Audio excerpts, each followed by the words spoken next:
Standard seats in an A2, they have lasted over the years, but they're not very comfortable. They're kind of like sitting on a park bench, so it is a common modification to swap them out with something more comfortable.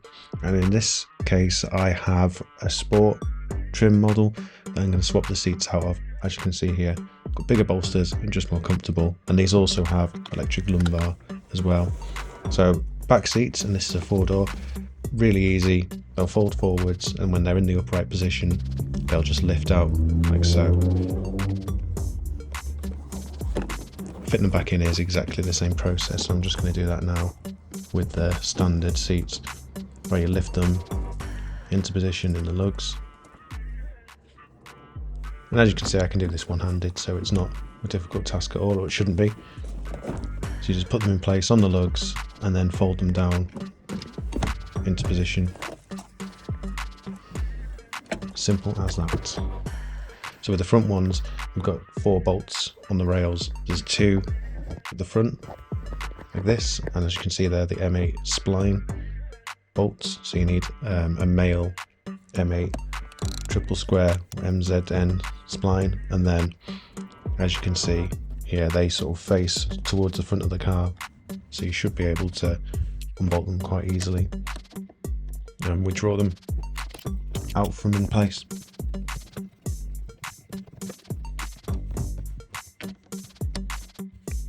So that's the fronts.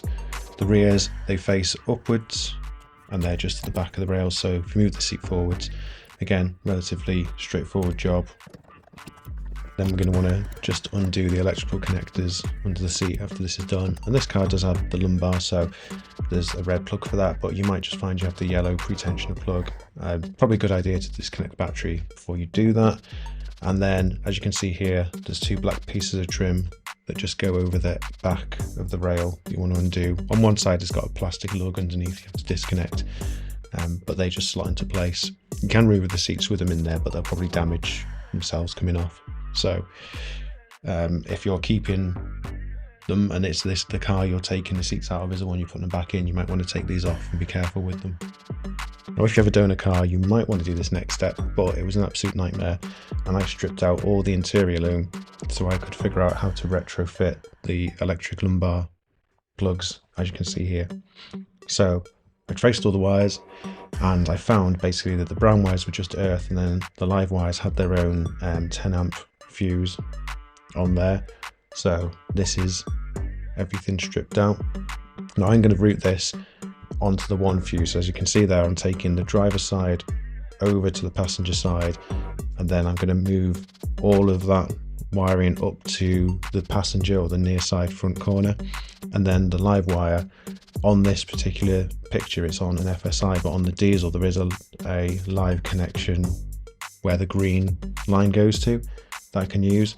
You can see it here where I've unbolted that black cable, which is actually a live one, put a little connector on so it can go onto the bolt or the thread for the new cable, and then put that back into place. And then I've wrapped up the new connectors to the existing pre-tensioner one, and then done the same all the way up for a live wire, which I've connected into this corner. And there's a little clip in that wiring, as you can see there, where I've put the 10 amp fuse holder on. It just clipped into place like it was supposed to be there, but everything was all tidied up and put together.